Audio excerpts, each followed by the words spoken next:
गांव के छोर पर बने पक्के मकान में रहती थी श्रीमती शकुंतला देवी, घर की मुखिया और एक पुराने जमाने की कड़क सास। उनके साथ रहती थी उनकी बहू आरती, एक पढ़ी लिखी आज के जमाने की समझदार लड़की जो शादी के बाद शहर से गांव आई थी। दोनों की सोच में जमीन आसमान का फर्क था और यही फर्क रोजाना की नोकझोंक का कारण बनता। सुबह की शुरुआत ही एक जंग जैसी होती। आरती, चाय में अदरक नहीं डाला क्या? बिना अदरक की चाय तो चाय नहीं, उबला हुआ पानी है। आरती मुस्कुराते हुए जवाब देती, मम्मी जी, आपकी सेहत का ध्यान रखते हुए कम अदरक डाला है। डॉक्टर ने भी कहा था ना, गैस की शिकायत बढ़ जाती है। शकुंतला देवी भौहें चढ़ाकर कहती, डॉक्टर नहीं, मुझे पूछो, 55 साल की उम्र में आज तक गैस का इलाज करवा रही हूं क्या? रोज के ये हल्के फुल्के ताने जैसे इस घर की सुबह की पूजा हो गए थे। आरती भी कोई कम नहीं थी। वो समझती थी कि सासू माँ का हर ताना एक इमोशनल एक्सप्रेशन है, लेकिन वह भी अपनी बातें रखने में पीछे नहीं हटती। एक दिन आरती ने मोबाइल में ऑनलाइन सब्जी मंगवाई। शकुंतला देवी भड़क गई, अरे वाह, अब बहू लोग बाजार भी ना जाएं, ये क्या आलस है, मोबाइल से सब्जी? और दाम देखे हैं, 50 रुपये किलो टमाटर। हमारे जमाने में तो, आरती ने मुस्कुराकर कहा, आपके जमाने में स्मार्टफोन नहीं था मम्मी जी, वरना आप ही सबसे पहले ऑनलाइन ऑर्डर करती।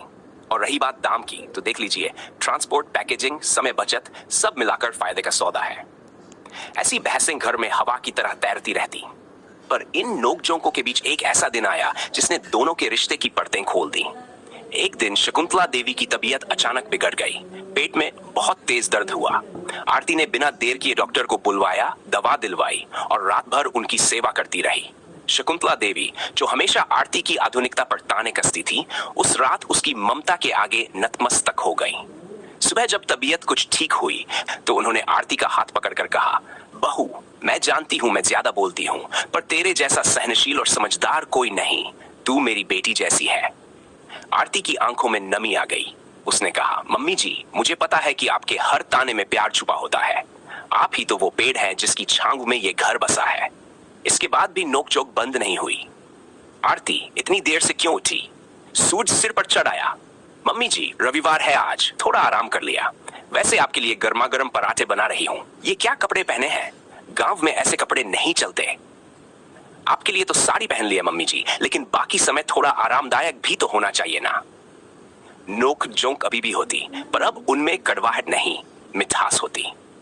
एक दिन मोहल्ले की औरतें बैठकी में बैठी और पूछ बैठी, अरे शकुंतला, तेरी बहू तो बड़ी तेज है, कैसे निभा लेती है तू उसके साथ?